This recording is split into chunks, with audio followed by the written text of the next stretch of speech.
Maka kidam bagi Allah itu tiada dapat mengetahui dengan mudah.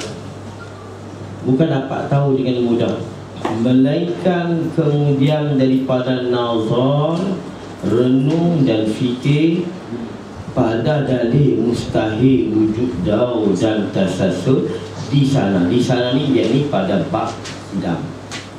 Dia kalau kita mengibak kidam ni akan timbul dalil daur dan tasasul yang menolak bahawa Tuhan ni tak bersifat yang kidam. Allah ni kalau dia tak bersifat yang kidam, apa tak bersifat kidam? Adanya ada awal, ada Tuhan ada awal. Bila ada Tuhan ada awal, siapa yang mengawalkan ada Tuhan?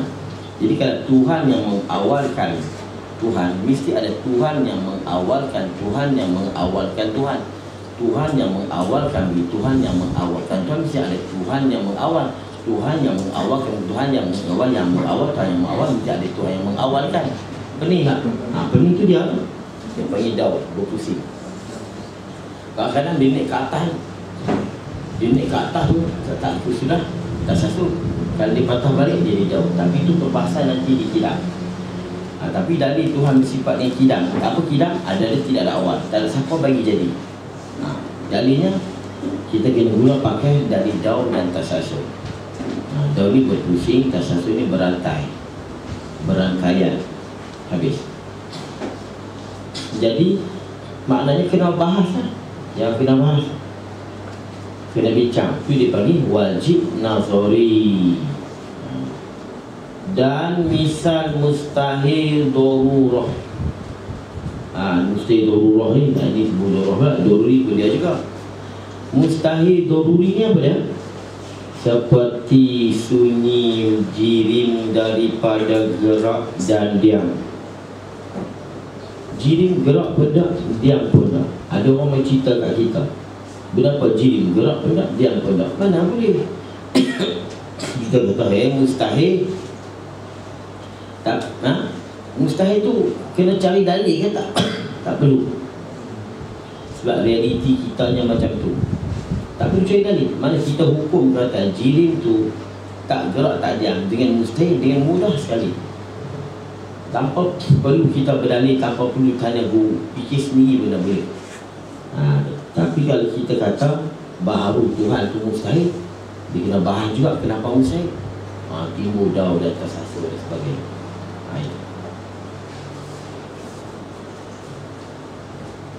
Itu.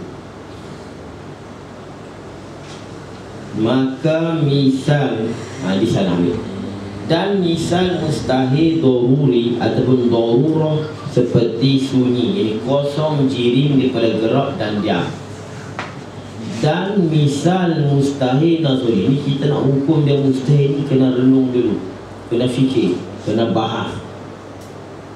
Mana? Seperti syarik bagi Allah. Syarik ni yang berkongsi, yang menyamai bagi Allah.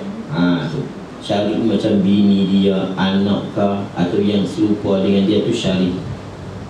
Kita nak hukum syarikul bari tu ada Tuhan yang lain pada Allah tu mustahil, kena bahas. Itu dia panggil mustahil nazari. Seperti syarik bagi Allah, Maha suci Allah Ta'ala daripada yang demikian itu syarik. La syarika. Maha suci.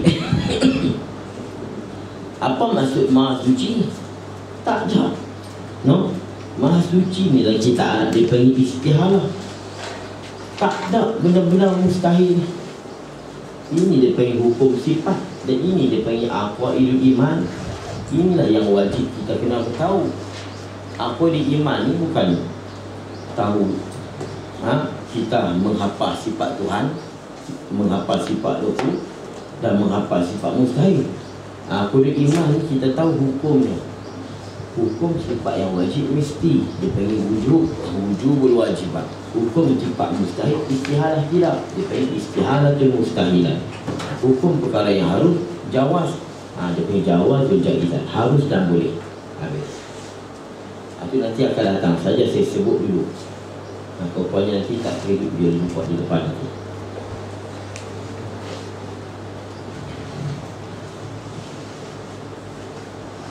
Dan misal nazari, mustahil nazari ni seperti syarik bagi Allah. Maha suci Allah Ta'ala daripada yang demikian itu syarik. Tuhan ada rakan, teman kongsi, rakan kongsi, iaitu yang menyerupai dengan dia. Maka mustahil syarik bagi Allah itu. Maka mustahil syarik bagi Allah tu, kita kata mustahil tu tiada dapat mengetahui dengan mudah, melainkan kemudian daripada nazar, renung, fikir dan bahas, diskusi pada dalil wahdaniah. Sebab tu kita duk belajar sifat wahdaniah. Sebab kita nak hukum wahdaniah tu wajib dah. Dan kita nak kata Tuhan tak wahdaniah, itu mustahil. Kita nak belajar hukum wahdaniah tu wajib. Kita nak hukum kata wahdaniah tu wajib itu dengan nazar. Dan kita bila kata wahdaniah tidaklah ada syarik. Tuhan tak dua, tak berbilang. Maka kita nak hukum Tuhan tak berbilang ni, Tuhan tak berbilang, hukum kata Tuhan tak berbilang ni, nak hukum dia, dia kena nazar. Dan kita nak hukum kata berbilang tu mustahil, kena nazar, kena renung, nak bahas. Itu contoh. Dan misal jaiz daruri itu, misal jaiz daruri, kita hukum dia tu harus dengan mudah. Seperti memilih oleh jirim akan salah suatu daripada gerak atau diam. Memilih jirim nak bergerak ataupun nak diam. Macam kita boleh gerak, boleh diam. Ada kala kita bergerak, ada kala kita diam. Atas pilihan kita, itu harus. Yang tu kita ni boleh gerak, boleh diam. Kita ada pilihan. Itu harus daruri. Tak perlu cari dalil lah, tak perlu cari guru, tak perlu cari Quran hadis. Dan telah lalu sebutnya, sebut mana? Sebut jaiz daruri. Mana? Itulah menerima oleh jirim akan salah satu daripada keduanya, gerak dan diam itu dengan tiada tertentu, itu wajib. Dia menerima tu wajib. Kita ni tak gerak, diam. Tak diam, gerak, tu wajib. Tapi dan bila diam, harus. Bila gerak, harus. Bila tak diam dan tak gerak, wajib. Terima dua-dua tu. Tapi bila diam, jadi harus berada. Jadi macam air laut tu, dalam masa ketika duduk dalam timba tu, dia wajib terima gerak, wajib terima diam. Tapi bila dia bergerak, kita tahu di laut dia bergerak, tak boleh berhenti. Ketika dia bergerak tak boleh berhenti tu, harus saja. Harus. Tahu mana? Sebab sebelum tadi ni dia diam. Itu. Tapi yang ni kita nak hukum dah. Yang ni agak kena bincang. Mana? Dan misal jaiz nazari itu harus nazari. Kita nak hukum harus dengan kena renung dan berfikir dan bincang. Seperti mensiksa akan orang yang berbuat taat, atau memberi pahala bagi orang yang berbuat maksiat. Masa kita belajar ni memang, tapi kalau orang tanya ni, kadang-kadang kita jawab tak betul. Ada orang alim, ulama besar, wali Allah, mati tengah semayang, kemudian mengucap pula mati tu. Dia jatuh-jatuh tu mengucap mati, wajib masuk syurga. Itu yang nak jawab payah, wajib masuk syurga. Matilah bila Allah mengucap. Kita kata, aduh ya, dia tak mengucap, wali ni. Oh tu wali. Wajib. Kita dah jadi Tuhan. Kita mewajibkan Allah bawa masuk orang alim ni dalam syurga. Seolah macam syurga Tuhan kita, dan Tuhan di bawah perintah kita. Yang ni pula Ahsin, Sembang kan. Punca pagi-pagi dia duduk tengok duduk macam tu. Mati. Mati. Wajib tak masuk neraka? Wajib lah, asing siapa? Nampak? Ini nak kena nak kena cerita yang ni. Memang wajib tapi tak wajib. Macam muka. Nak kata macam mana ni? Mati la ilallah ni. Harus saja. Harus saja. Ikut asal hukum harus. Harus. Apa-apa saja harus. Tuhan bagi kita sihat, Tuhan bagi kita iman, sakit, kufur apa sebagainya, semua harus. Hukum dia. Tapi jadi wajib ni dengan sebab Tuhan janji. Dia janji. Dia janji. Innahu la yukhliful mi'ad. Allah tak menjadi janji. Tuhan kata wa may ya'mal mithqala dzarratin khairan yarah wa may ya'mal mithqala dzarratin syarran. Siapa yang buat amal walaupun sedikit, aku akan perlihat dekat dia, aku akan bagi. Dan siapa yang buat jahat, aku akan tunjukkan dia akan rasa yang walaupun sebesar ekor. Jadi Tuhan janji. Bila Tuhan janji, masa tu wajib. Tapi dia bagi wajib aridi. Wajib aridi. Wajib aridi ni wajib baru datang. Wajib tu dengan kita sebut wajib dengan sebab dilihat kepada janji. Macam orang alim dia mati dalam keadaan beribadat, dia wajib masuk syurga. Tapi boleh wajib masuk syurga, tapi wajib apa? Bukan wajib akal. Kalau wajib akli, mana kita telah menekan Allah, mendesak Allah. Bila dia kena desak, dia tak kaya. Bila tak kaya bukan Tuhan. Dia syarat Tuhan dia mesti kaya. Dan apa kaya? Bukan kaya punya duit. Dia tak berhajat, dia lepas dan bebas. Dan yang lain berhajat dekat dia. Itu syarat Tuhan. Kalau ada satu benda yang menafikan kebebasan dia, kaya ni bebas, maka dia bukan Tuhan. Jadi bila Allah ni dia janji baik. Bila orang alim, bukan orang alim tak kira orang, kita buat contoh orang alim yang mati dalam keadaan beribadat mengucap, dia ni dari sudut asalnya harus saja. Tapi Allah tak harus sebab apa? Dia ni hak Allah, syurga hak dia, neraka hak dia. Kalau kita ni semua kita ikut kita nak bagi kita. Kalau anak kita nak rotan yang kita nak buat ikutlah. Tapi kalau kita rotan, anak orang lain tak boleh lah. Anak kita biarlah. Anak kita nak beri dia senang kan, dia susahkan, tak ada luka kan, tak ada rumah ikut. Itu asal. Tapi oleh kerana Allah janji, maka ketika tu jadi wajib. Dia panggil wajib aridi atau wajib aradi. Apa dia? Wajib aridi, wajib baru datang. Jangan wajib akli. Wajib akli tak dapat tidak. Wajib akli ada. Saya kata wajib tapi tak wajib. Wajib aridi dengan sebab dilihat, dipandang kepada janji dia dan disebut dalam Quran. Tetapi walaupun wajib aridi, dia tidak menolak harus. Mana boleh Tuhan tak masukkan dalam syurga. Nampak tak? Tapi bukan bermakna boleh Allah tak masukkan ke dalam syurga, dia masukkan dalam neraka. Cuma semata-mata boleh. Nampak? Kalau boleh, kalau tu baik aku tak payah sembahyang. Allah boleh masukkan aku ke neraka. Jangan takut. Dia akan masuk dalam syurga. Cuma dia masuk tu atas jalan harus. Wajib tu dia sebab dilihat kepada dia janji dalam Quran. Tapi wajib aradi tak menolak harus zati. Apa makna? Tak menolak keharusan. Tetapi bukan bermakna bila Allah Ta'ala harus masukkan orang yang soleh mati dan mengucap di dalam neraka, bermakna dia masukkan neraka. Tidak. Cuma di sudut pandang boleh. Tapi dia takkan orang masuk. Dia takkan masukkan dalam api neraka. Tapi kalau dia orang masuk boleh tak? Boleh. Tapi dia takkan masukkan. Itu orang kafir. Kalau begitu orang kafir ni boleh mati iman kalau dia masuk syurga. Dan ustaz kata begitu.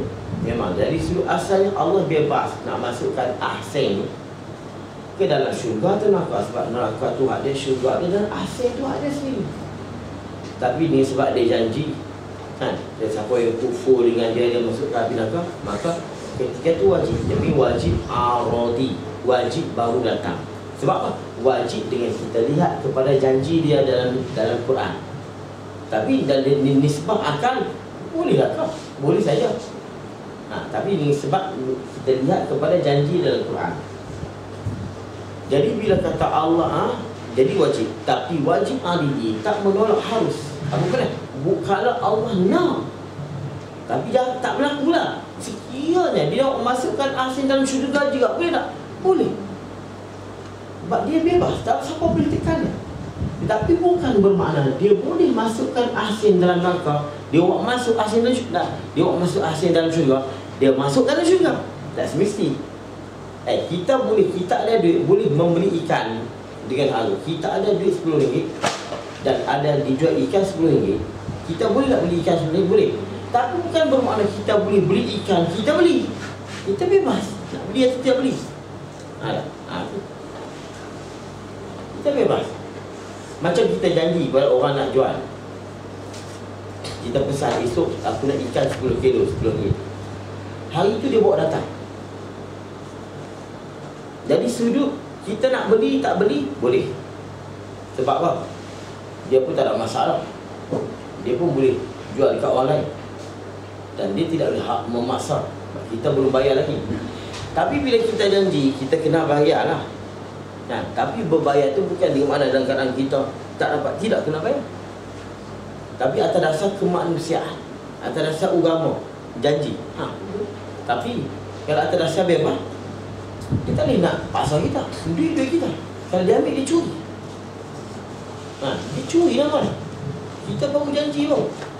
Dia saling lah. Tapi tidak ada hak. Kamu Allah ni dia tak boleh mencuri. Allah ni dia tak boleh zalim. Allah ni dia buat apa, dia tak boleh zalim. Sebab apa? Kita ni ada semua. Kita ni hak dia semua, dia tak boleh zalim. Kita ada motor, kemudian kita katak motor kita. Agak-agak orang kata kita zalim tak? Tak, sebab apa? Motor kita. Dia buat apa kat motor dia ni? Mungkin dia nak baiki, atau mungkin dia marah ke. Dia kan dia pergi katak motor kita, dia zalim dia. Tak zalim gila. Tapi kalau dia buka katak rumah dia, potong gaji, urat. Dia buat apa ni? Rumah dia. Dia fikir dia tak tahu zalim. Tapi dia pergi rumah kita, dia gaji urat zalim. Sebab apa? Rumah kita. Allah ni kita ni hadiah semua. Dia nak buat apa pun buat lah. Dia nak buat apa pun. Lepas tu Allah ni dia tok dan syurga. Dia tak nak zalim. Tapi ni atas dasar ketuhanan dia, Tuhan dia janji. Kita jangan bimbang. Asin mati masuk neraka. Walaupun dari sudut asal, dari sudutnya janji dia ni dia kena masuk ke neraka. Tapi setiap wajib arudi tidak menafikan harus, berarti tak menolakkan keharusan. Dan kita Arab sebut wajib arudi tidak menolak keharusan. Itu yang disebut wajib arudi bergantung kepada kudrat dan iradah Allah. Disambung di belakang, wajib arudi bergantung kepada kudrat dan iradah Allah. Itu wajib itu, tetapi sebab pula pada kudrat dan iradah. Boleh dia. Tidak iradah pun dia tak khabar. Dia tak akan buat kalau Quran tak boleh. Ini sebab Quran janji dia tak buat. Boleh dia macam tu, boleh. Tidak iradah Tuhan dia bebas. Dia bebas, dia nak buat tak buat. Tapi kata Quran dia kena buat. Ya. Sebab kotak qadar tak aduk dengan doa. Dia masuk dalam wajib arudi. Macam mana contoh? Contoh satu hadis saya ingat, la taruddu qadra illa fi du'a. Qadar Allah Taala tu wajib bagi dia atas asas sifat dia apa ilmu. Tapi kita ni dalam hadis tu merujuk pada doa amal hamba. Dan dia boleh menolak. Kalau kita terjemah saja, jadi adakah dia masuk dalam kategori wajib arudi? Wajib arudi ni sebab Tuhan nak terima doa. Sebab dia pun janji juga. Bila dia janji, dia masuk wajib arudi. Masuk lah. Masuk dalam wajib arudi. Tapi macam tu kata, bila wajib arudi bukan bermakna dia mesti. Dia mesti ada kebebasan lagi. Cuma dia panggil, dia sebut wajib aridi. Wajib ni maknanya dia menjaminkan kita. Maknanya dia jadi bahasa selesa. Sebab apa? Bila masuk syurga, Asen sudah katakan pula Asen masuk syurga. Aku tak puas hati. Aku sembahyang tunggang-tunggi dia. Tapi dia kata wajib, kita bahasa. Tapi sebenarnya Sebalik wajib tu ada keharusan. Yang gitu je. Sikit je. Cuma wajib aradi ni lah. Tulis sikit. Takut ada tak ada ni lah. Dia boleh kita baca wajib aridi. Wajib aradi. Betul-betul macam ni. Aradi. Ada yang dibaca aridi. Ni ada biasa kita sebut wajib aridi. Ini bukan betul-betul wajib aradi. Wajib aradi tidak menafi harus zati. Dia tidak menolak harus zati ataupun harus zati ni harus yang secara mutlak. Harus zati. Bila cek rupanya ada dalam kitab Syarqawi. Ada dalam kitab. Dia sebut wajib ni. Dan kitab Jawi pun ada dalam Syarah Jawhar Tauhid Jawi. Syarah Jawhar Tauhid Jawi dia ada sebut. Wajib aridi tak menolakkan mungkin, imkan. Dia sebut itu. Wajib aridi tak menolakkan imkan ni boleh dan keharusan. Dalam Syarah Jawhar Jawi. Kalau ada kitab Arab banyaklah. Salah satunya Syarqawi. Tapi ini berbagai ilmu ni dia kena berguru dia betul. Kalau kita tak belajar, kita tak tahu apa maksudnya. Wajib aridi tak menolakkan imkan. Kita tak faham. Tapi dalam kitab Syarah Jawhar Tauhid Jawi dah. Apatah kalau kita Arab, tak faham Arab lagi.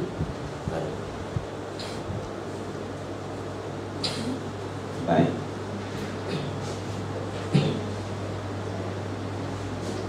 Jaiz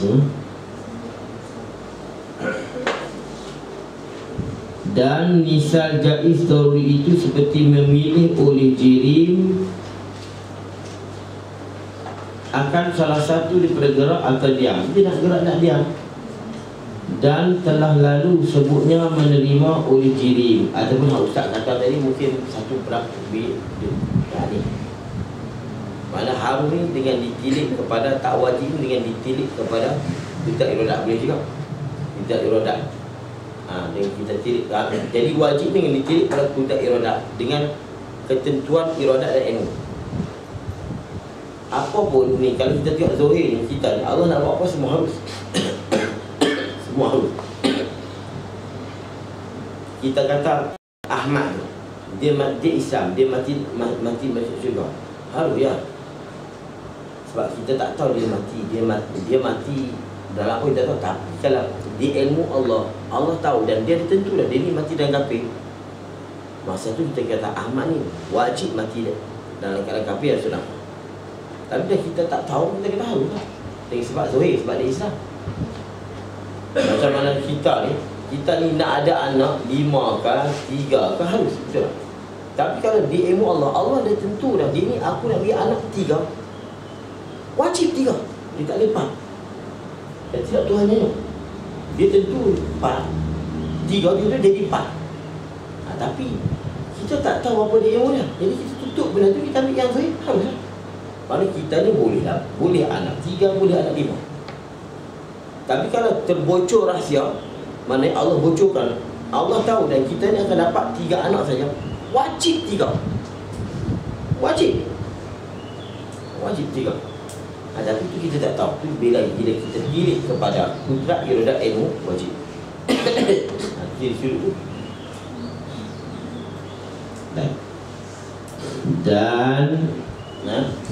Dan telah lalu sebutnya jaiz menerima, ada guru ditambah ini pada menerima oleh jirim akan salah satu daripada keduanya gerak dan diam dengan tiada tertentu itu wajib. Okey, tak apa. Dan misal jaiz nazar itu mesti menseksa akan orang yang buat taat. Tuhan seksa orang buat taat. Harus tu. Tapi harus kita hukum harus tu dengan kita fikir. Lagu mana ustaz Tuhan janji? Atau memberi pahala bagi orang yang buat maksiat. Boleh Tuhan bagi? Boleh. Tapi nak kata boleh tu kena fikir dulu. Lagu mana boleh orang buat taat dapat pahala? Iaitu jaiz nazari azal. Dan iaitu mana?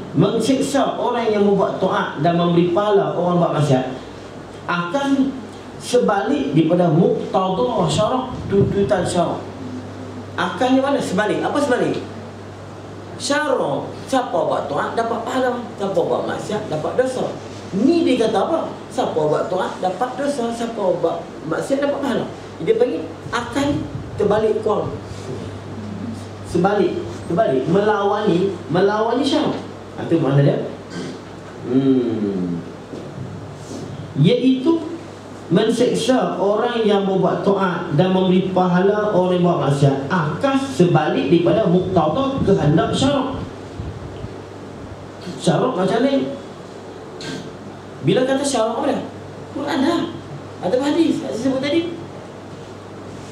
Quran kata siapa buat taat syurga. Syurga tu bagi orang yang bertakwa. Siapa yang buat maksiat tu neraka. Itu muqtada syarak. Tapi baru dia kata kita nak hukum, kata harus Allah mengazab orang taat dan harus Allah memberi nikmat kepada orang maksiat, harus. Tapi nak hukum harus tu kena bahan. Tu boleh nazar. Kita bahan kena nazar. Kata Syekh Hudi sikit lagi. Syekh Hudi. Dia Syekh Abdullah Asyargawi, dia punya Syekh Hudi. Nama kitab tu Syarah Hudi, Hasyiah Hudi. Hudi ni burung hudhud dah. Oh hudhud. Hudhud. Pak kita tak apa nak banyak lah. Dia jambu datang. Jambu dia macam rambut orang lari. Rambut budak-budak muda lari. Kita balik dulu. Tu burung hudhud lah. Nama dia tu Syekh Abdullah. Dia Syekh Abdullah bin nama tak tahu. Abdullah Hijazi Asyargawi. Abdullah Syarqawi, Arab dia panggil Syarqawi, artinya Syarqawi. Tapi Arab ni kampung ni dia kau jadi juga Syarqawi dia panggil. Atau dia panggil kitab Syarqawi atau kitab Hudi. Dia tu nama dia Abdullah. Abdullah Syarqawi. Dia ni bekas Syekhul Azhar. Dia ni penutup Khatimatul Muhaqqiqin, penutup ulama-ulama muhaqqiqin. Dia ni ulama hebat. Dia ni serban dia besar, serban ni. Dia serban tu macam serban zaman kerajaan Turki Uthmani. Macam tu. Serban macam bawang. Serban. Dulu kalau orang buat misal benda besar ni, contoh besar dia pakai misal seperti mana serban Syekh Syarqawi, Syekh Hudi. Serban dia. Ada gambar dia tu, gambar lama. Serban dia macam bawang, macam kubah bajik. Dia berat kalau kita kalau macam nak angkat tadi balik boleh juga. Ulama dulu ni memang ulama ni dia suruh kita besarkan serban. Kalau Arab dia suruh Imam Abu Hanifah dia kata besarkan serban-serban kamu kabiru akmamaku. Sebab apa? Supaya nak beza di antara orang jahil. Orang alim ni dia kena ada beza dengan orang jahil. Macam-macam pandangan lah. Dia pakai serban dulu. Kita tempat kita ni pelik pula. Dia kadang urut kena kira aja urut. Serban tu sebab tu lah. Ilmu tu dia pun sakit tu masalah. Kadang buat apa juga. Orang dulu serban besar ilmu besar, kita serban besar ilmu kecil. Jadi tak ada pelik-pelik ni. Macam Indonesia kalau Pak Kiai dia pakai songkok kan, tak apa dia adat Nabi tu. Tadi dia tak pergi Pak Kiai pula. Apa boleh pakai benda tu? Sebab tu kalau di negara Arab, kalau saya duduk di Syria, tu tak boleh kopiah tak boleh pakai. Kopiah ni ustaz, kalau serban syekh tak pakai boleh, tapi nanti tunggu jawab soalan. Tunggu jawab jawapan. Orang kampung akan sembuh. Oh syekh, dia tengok pakai serban tu kan, baju belah, syekh, dia pakai lihat. Dia kan tanya macam-macam, tanya paraik, tanya hukum. Nak pakai boleh, tapi hang sila jawab. Pakai tak boleh, pakai tak boleh jawab. Kalau di Arab tu, kalau di Mesir kan, baju belah serban merah tadi, tu syekh tu. Kalau di Syria kalau pakai kepiah tu ustaz. Ustaz dia tanya sikit-sikit. Jadi kalau di sana kepiah tak pakai. Saya kepiah pun tak pakai. Jadi rock macam tu. Kalau pakai tadi dia pemau, lain pemau. Anta syekh. Oh dia mau bagi kita pakai serban. Hang syekh kan? Tak syekh. Oh dia mau. Tapi sebenarnya ada kitab. Tapi kita budaya kita sekarang ni tak apa, dia memang tak ada. Memang ulama dah tak ada. Nak beza apa? Pakailah nak pakai. Dulu memang ulama banyak. Dan beza di antara orang dulu ni, mereka tak banyak yang menanya. Jadi ulama perlu pakai baju dia supaya jangan orang lain cuba mengaku berlakon. Sebab kita cerita Abu Hanifah kadang ni, saya boleh cerita kan. Kamu walaupun serban besar ni dia bagi ni besar. Dia Arab ni kalau ni besar ni lebar ni, dia alim. Lepas tu dia bersih, dia tengok tu dia macam ni. Kepala kita boleh masuk. So dia kalau luah ni, ilmu dia luah. Kalau sempit ni dia tak luah lah. Dia luah. Baju belah begitu. Itu dia tak, dia terkamu ni serban besar. Dia kata kamu nak lawan aku. Yang serban besar yang ni, dia pakai ni dengan baju besar. Boleh kalah. Nak lawan aku. Yang dia kata kat ni.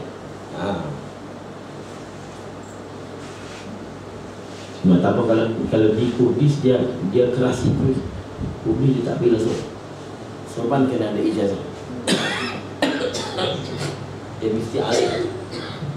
Mesti alim. Kawan saya, dia wajib semua kitab habis nak dapat ijazah.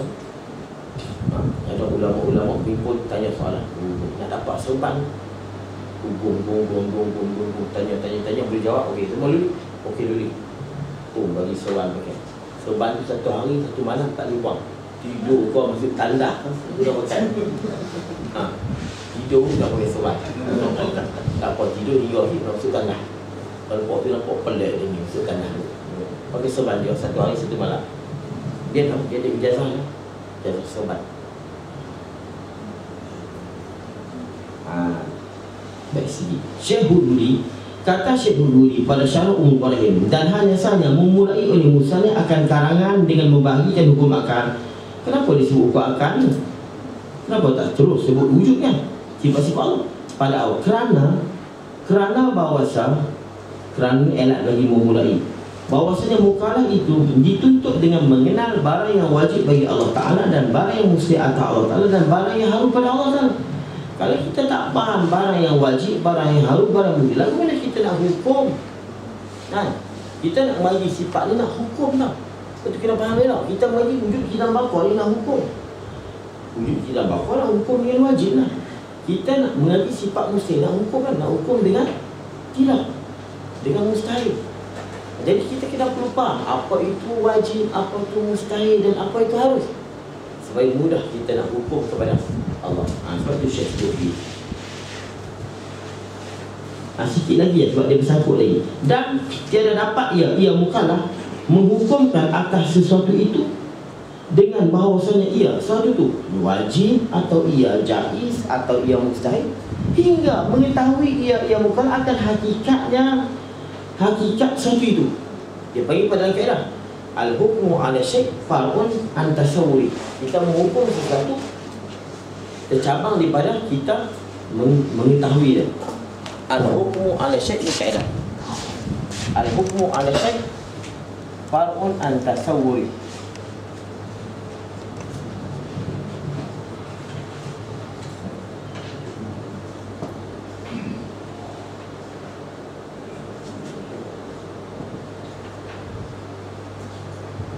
Al-hukmu ala syai', kita nak hukum ke atas sesuatu cabang daripada kita mengetahui dah. Kita nak hukum dia tu wajib, kita kena tahu. Kita nak hukum kudrat tu wajib, kena tahu dulu wajib tu apa dan kudrat tu apa. Al-hukmu ala syai' far'un an tasawwuri. Far'un ni cabangan daripada selepas kita tahu dia. Tu, tak dapat menghukum atas sesuatu dengan maksudnya ia wajib, ia atau harus, jaiz ataupun mustahil, hingga mengetahui ia akan hakikatnya itu, hakikat sesuatu itu. Kita kena tahu dia dulu. Kita nak hukum wajib lagu mana, kita tak tahu wajib tahu dia. Jadi kita kena tahu dulu wajib tu. Jadi sekolah tu dulu kita berhenti pada kata syahdan ketahui olehmu. Bukan dulu. Jadi tadi borang ada contoh yang dapat tu. Itu borang untuk tahiyat Ramadan di surat saya. Tahiyat Ramadan ni program buka puasa, sahur dan sebagainya. Dan juga saluh hati itu yang kami bentuk ada buat daun hati itu, ambil api di air saya ni, kami guna untuk tu Tapi lebih khusus kepada buka puasa, nak bagi ikutlah, bagi banyak mana. Dan nama Allah tu tak kira kalau bagi sendiri pun nak beri nama Allah 10 orang pun lah. Kita tak ada tentu kepala satu kepala buah kepala. Ikutlah kalau duk masa dia Wahabi, dia kata tak sampai, tak payah. Sampai kan duit tu. Tapi kalau tak sampai tak apa. Tadi saya buat macam tu, dia tak kata satu kepala lah. Kalau dia puasa tak sampai lah, tak sampai tak apa lah, duit tu tak lah. Itu politik kita. Tapi orang yang buruk dia lah. Bulan depan kalau ada lagi saya akan tahu. Nak bulan depan ni pasti bulannya. Sejak saya bawa 1,000 dia 10,000 ada di rumah. Kalau bulan depan bawa 10,000 dia. Lawak dia lah. Ikutlah lepas. Jadi saya lebih show buku dalam tu atau bayar dekat saya. Kalau buku dalam bank ni dia campur dengan duit lain, dia tak solok ni, dia nak keluar pula nanti. Okey, bagi antara saya boleh. Kalau buka puasa, sahur dengan sekali dengan moreh tu 1,000. 1,000 tu sikit lah, belajar saya sampai lebih 1,000. Tu memang 1,000 tu saya pegang dia seorang hari tu.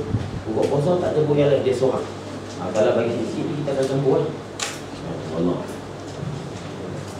Bismillahirrahmanirrahim. Alhamdulillah ya rabbana lakal hamdu kama yanbaghi li jalali wajhika wa sallallahu alaihi wa sallam innaka antas samiul alim. Wa tub alaina ya maulana innaka antat tawwabur rahim. Allahumma iftah alaina futuhal aqib wa tubashir alaina bi rahmatika ya arhamar rahimin. Wa nas'aluka Allahumma min khairil dunya wa taqdirin wa ikhlasil din. Wa syukra sabiqan tasdiqin wa rabbana atina fid dunya hasanatan wa qina adhaban nar. Wa sallallahu ala sayyidina Muhammad wa ala alihi wa sahbihi.